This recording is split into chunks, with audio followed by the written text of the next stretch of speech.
Yo, what's up, show buddies? Good morning. So another day, another tour. So we have guests, 2 packs sila. So dito natin sila pipick up kasi mag sa Southland tour tayo. So we're gonna visit Magpupungko Rock Pool, Canadian Peak, Masan River, Coconut Overlooking, and other spot dito sa South. So ayan, antayin natin sila na lumabas.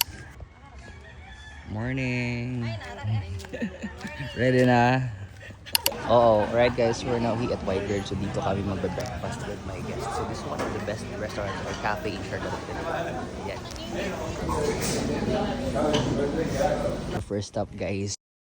This is our first stop guys. This is Canadian Peak Retreat and Campsite. Ang ganda dito mag-chill. If gusto mong less crowded and more to nature, mag-relax ka lang dito.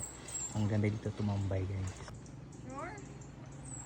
Restaurant nila, so overlooking siya, dito ka tatambay, and they have Starlink Wi-Fi if yung gusto mo mag-chill. Ito yung view mo. So this must be on your bucket list in visiting Siargao. If you want less crowded, more on nature, overlooking this, choose this Canadian Peak Retreat and Campsite. Ayan.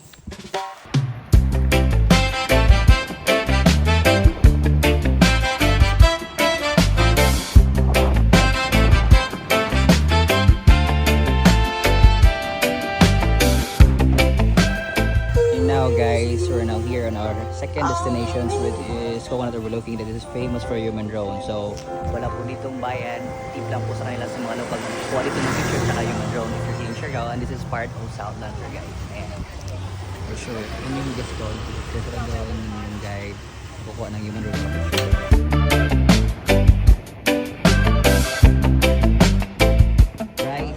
Alright, travel buddies, we're now here on our third destination, which is Magpupungko Rock Pool that can only visit it during low tide. So low tide mo na para talagang puntahan.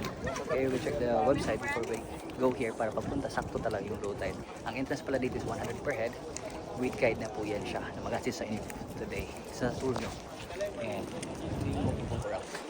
First time mo dito sa Magpupungko, you need to check a day before sa website what is the perfect low tide, or mag-ask ka sa locals kasi hindi lahat ng oras pwede mong puntahan ang Magpupungko kasi mag-high tide din to siya, so matatabunan yung rock pool niya. So kaya special siya sa lahat ng spots sa Southland kasi you can only visit during low tide.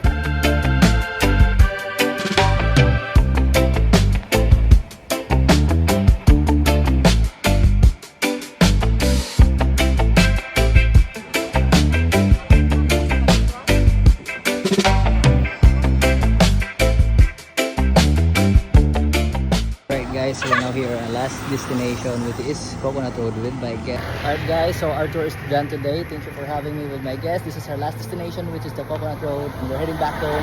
Thank you for watching our video and see you in my next vlog. God bless.